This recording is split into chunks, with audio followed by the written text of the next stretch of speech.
Olá, pessoal. Bom, professor Thiago, Física 1 aí do nosso preparatório Arrase no Enem. Aula passada a gente discutiu as máquinas térmicas e a segunda lei da termodinâmica.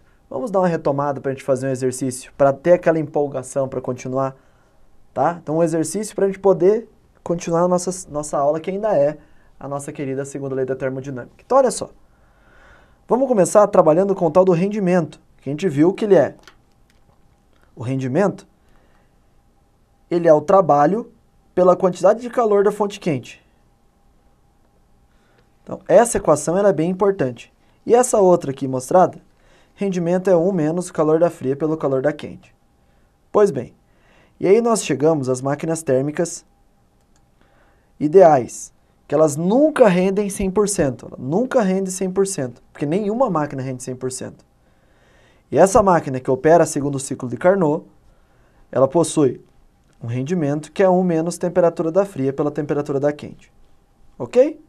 Chegamos a essas conclusões, aí deduzimos tudo para vocês, tá? E agora mostrarei para vocês um exercício. Como que eles podem cobrar isso de vocês? Então, olha só. 15. Uma máquina térmica cíclica, operando segundo o ciclo de Carnot, recebe 120 joules de uma fonte quente. Ora, se ela recebe 120 joules de uma fonte quente, a quantidade de calor da fonte quente é mais 120 joules. Se as temperaturas do reservatório frio e quente são 27 e 227, então a temperatura do frio é 27 graus Celsius. Eu vou somar 273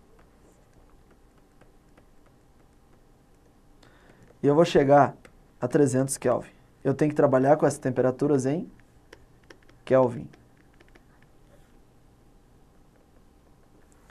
E a temperatura da quente, 227 graus Celsius, também vou somar 273. Chegaremos à temperatura de 500 Kelvin. Ok. Letra A. Qual o rendimento dessa máquina térmica?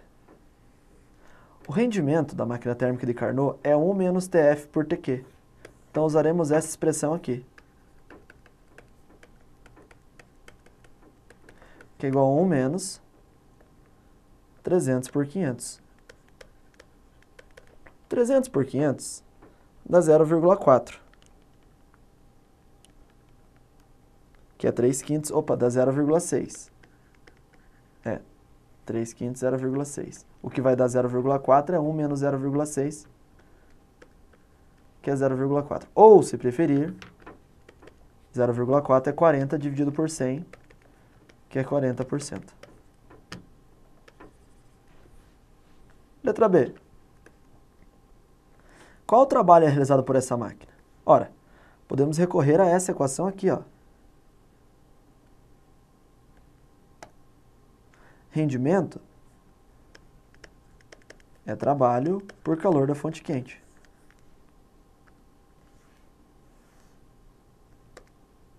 Rendimento é trabalho pelo calor da fonte quente. Nosso rendimento é 0,4. O calor da fonte quente é 120.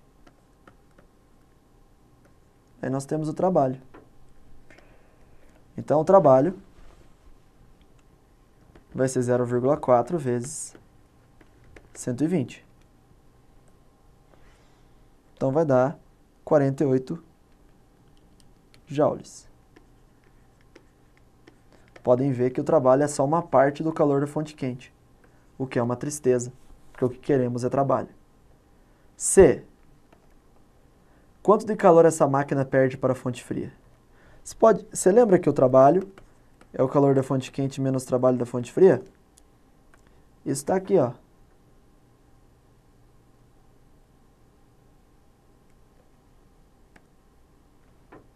Trabalho é o calor da fonte quente menos o calor da fonte fria. Então, nós demos uma passeada nesse exercício por vários outros exercícios, né? Então, é um exercício que, por várias equações. É um exercício bem completo. Então, quanto de calor ela perde para a fonte fria? O calor da fonte quente é 120. O trabalho é 48. Eu tenho o calor da fonte fria.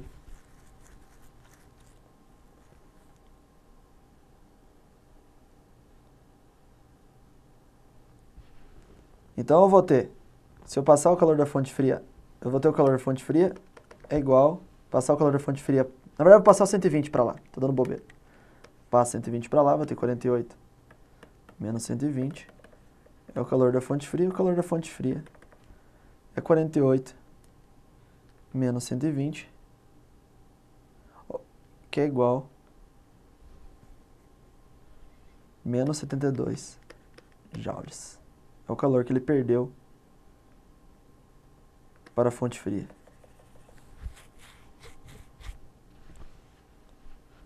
Ok? Opa, aqui eu coloquei um mais, né? É menos aqui, por isso que ficou essa... Então isso aqui, como tem um sinal de menos aqui que é F, aqui eu vou deixar positivo porque eu estou trocando o sinal de todo mundo. Tá? Então mais 72 joules. Então um exercício aí bem completo para a gente poder pegar toda a segunda lei e a parte de máquinas térmicas e dar uma passeada nela. Refrigeradores. Agora olha só. O refrigerador ele tem uma peculiaridade que o Enem inclusive já cobrou. O refrigerador, calor é da fonte quente para a fonte fria. Ok. Só que eu sempre usei com vocês a palavra espontaneamente. Se você quiser voltar lá na aula de calor e conferir, espontaneamente o calor vai da fonte quente para a fonte fria. O refrigerador, ele paga um pouco de trabalho, ele dá um pouco de energia ao sistema para que o calor vá da fria para a quente. Então, introduzindo um certo trabalho, você consegue fazer o calor ir da fria para a quente. Como funciona o refrigerador? De maneira simples. Imagine um êmbolo. E que eu resolvesse colocar uma certa quantidade de líquido aqui e eu começasse a puxar esse líquido. Para puxar, eu ia ter que ter um compressor. Esse compressor puxa uma certa quantidade de líquido. Agora, quando ele puxa, o líquido vai vaporizar. Se ele vai vaporizar, ele vai começar a roubar calor do ambiente. Então aqui em volta vai começar a criar como se fosse gelo. Porque ele está roubando o calor do ambiente. Nessa roubada de calor que ele faz do ambiente, eu posso fazer esse vapor ser condensado novamente. Se esse vapor é condensado novamente, e eu pego ele e diminuo a pressão, coloco, por exemplo, uma linha bem fininha aqui, eu posso devolver esse vapor depois para o meu recipiente. Então a geladeira funciona assim. Ele suga esse vapor daqui, tá? Isso acontece aqui no evaporador, que é perto do teu congelador. Aí o compressor puxa ele. O compressor é aquela bola preta que fica atrás da geladeira. Geralmente ele não é quadrado, geralmente ele é uma bola preta. Aí ele é condensado atrás da tua geladeira, porque quando ele evapora, ele suga calor do ambiente. Ele tira calor do ambiente. Esse tirar calor do ambiente resfria o que está em volta. Calor da fria. E aí ele recebe calor de fora, calor da quente, para condensar. E aí ele vem para um capilar, um fiozinho bem fininho, que tem aqui, para ele poder novamente se tornar líquido. O capilar fornece atrito, aumentando a pressão ali para ele se tornar líquido novamente, e ele fica nesse processo. Essa é a geladeira. Ok? Acontece que as geladeiras, como elas fornecem trabalho através desse compressor, que é uma bomba ali que vai fornecer trabalho, como elas fornecem trabalho aqui, elas vão fazer o calor ir da fria para a quente. Então toma cuidado, porque a geladeira faz o calor da fria para a quente. Tudo bem? Olha só, exercício 15. A invenção da geladeira proporcionou uma revolução no aproveitamento dos alimentos, ao permitir que fossem armazenados e transportados por longos períodos. A figura apresentada ilustra o processo cíclico de funcionamento de uma geladeira, em que o gás no interior de uma tubulação é forçado a circular entre o congelador e a parte externa da geladeira. É por meio dos processos de compressão que ocorrem na parte externa e de expansão que ocorre na parte interna que o gás proporciona a troca de calor entre o interior e o exterior da geladeira. Então tá lá o que a gente comentou com vocês. compressão e expansão. Essa válvula de expansão é aquele capilar que eu mostrei para vocês. Esse aqui, ó.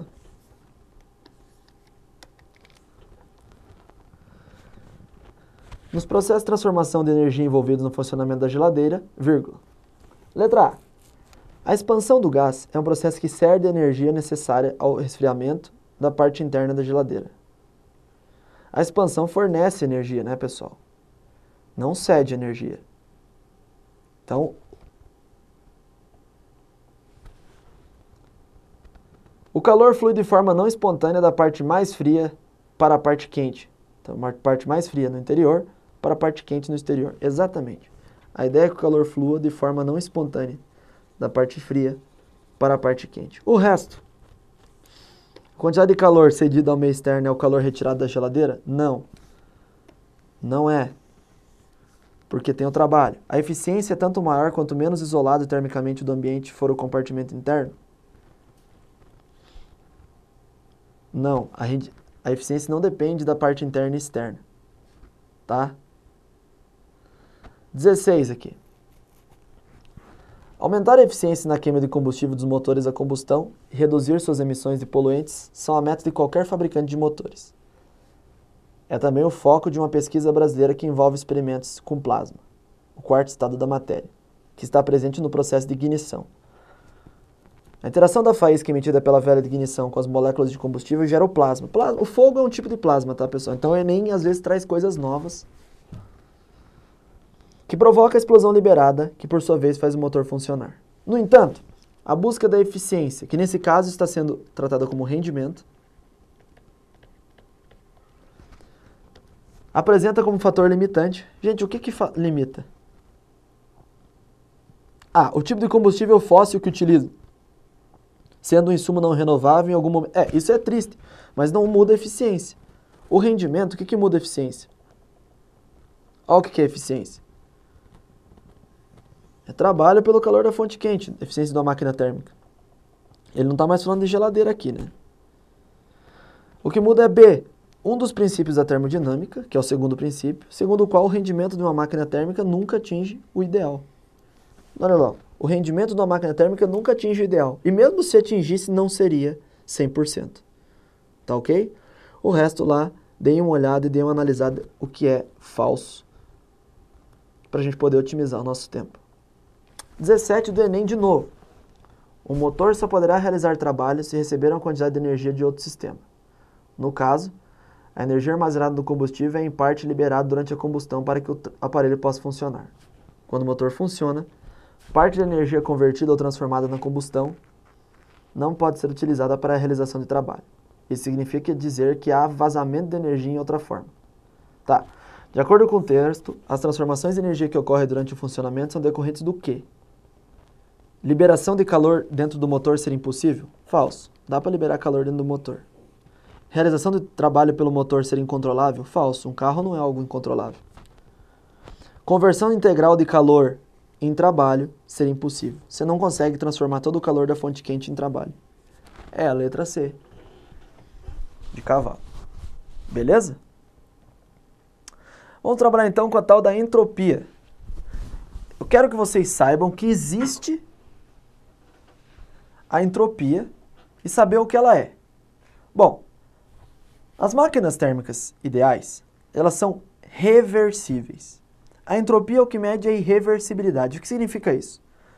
Um sistema, por exemplo, imagine que eu aperte um perfume numa sala. Esse perfume vai ocupar um certo lugar. Esse perfume, nesse local concentrado, ele possui uma certa ordem. Com o tempo, ele vai ocupar toda essa região. O cheiro do perfume vai se espalhar, quer dizer que o perfume está ocupando toda essa região. Então, os sistemas tendem a ser mais desordenados. O que isso significa? Imagine uma caixa d'água. Aqui, eu tenho moléculas para frente, para trás, para cima, para baixo, totalmente desordenadas. Aqui, eu tenho um fluxo bem ordenado de moléculas. Aqui embaixo, um fluxo. Eu posso usar esse fluxo numa turbina, num gerador elétrico. Então tem lá algo que aproveita essa energia. Então quando está desordenado, é difícil gerar trabalho, que é a energia que eu gosto. Quando está ordenado o fluxo, ele gera trabalho. Então a entropia, quando ela aumenta, e notem que no caso do perfume aqui, ele vai espalhando-se por todas as partes, e aqui, no começo ele está só concentrado aqui, a entropia aumenta de uma maneira natural. Tá? Essa desordem aumenta de uma maneira natural. Porém, notem como a desordem, aqui, por exemplo, se eu colocasse uma turbina, eu não conseguiria produzir trabalho.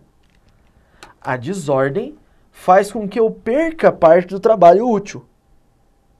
Tá? A desordem faz com que eu perca parte do trabalho que eu poderia usar. Porque quando ele está todo bagunçado aqui, opa, quando ele está todo desordenado aqui, no recipiente, eu não posso usar essa energia de forma desordenada para trabalho. Ela está indo para lá, uma molécula, lá para cá, eu não consigo girar. Porque se tiver uma turbina aqui, bate uma molécula aqui, bate uma aqui, bate uma aqui, bate uma aqui, desordenada, eu não posso usar. Quando eu coloco lá embaixo no rio, que tem um fluxo ordenado, eu posso usar essa energia para produzir trabalho, porque ela está ordenada. Então, quando ela é desordenada, ela não pode ser usada para produzir trabalho. Então, o aumento de entropia faz com que eu perca uma certa energia de alta qualidade. Alta qualidade, trabalho, na forma de uma energia de baixa qualidade, que é o calor. Ela vira desordem, ela vira calor, ela baixa a qualidade. Ou energia interna. Então, ó, alta qualidade, trabalho, baixa qualidade, atrito, calor,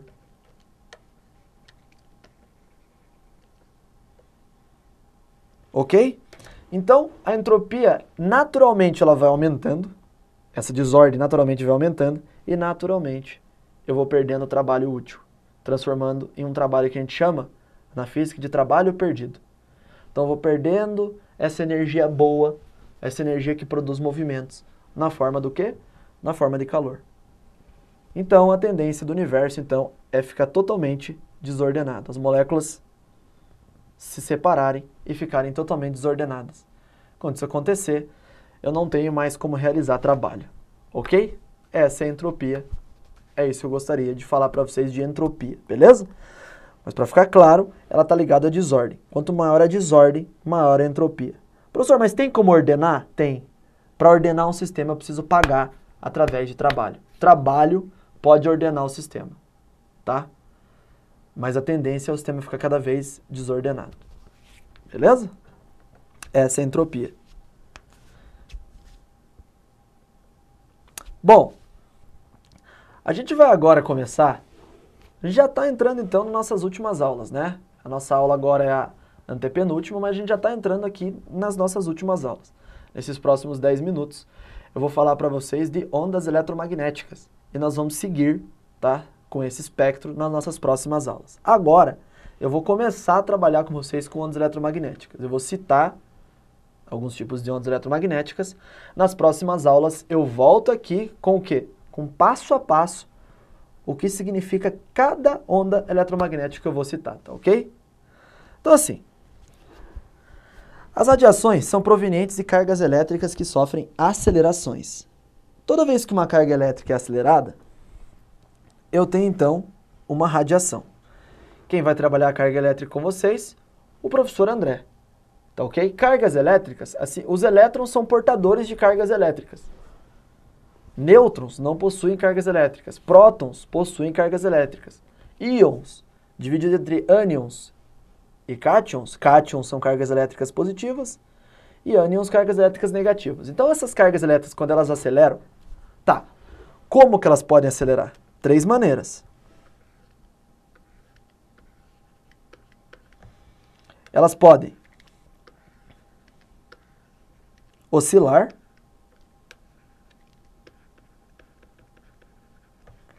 elas podem sofrer uma colisão, ou elas podem também girar. Então, se essas cargas começarem a oscilar, se elas colidirem ou se elas girarem, elas estão sendo aceleradas. Pode também ter uma aceleração translacional, ela aumentar a velocidade durante esse processo, ela emitir cargas. Mas isso acontece menos. Geralmente, é oscilação, colisão ou rotação. Tá. Todas essas radiações se propagam no vácuo com a mesma velocidade, que podemos aproximar para 3 vezes 10 elevado a oitava metros por segundo.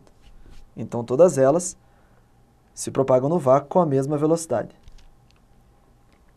Ok?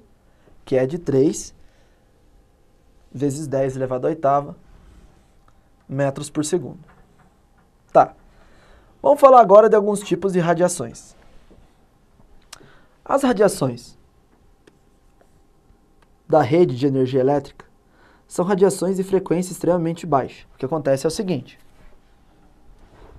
A rede de energia elétrica ela oscila. Aqui no Brasil, por exemplo, a 60 Hz, que significa que os elétrons, que são cargas, eles ficam oscilando 60 vezes por segundo, ok? Então, em uma vez, 2 vezes, 3 vezes, eles fazem 60 vezes por segundo.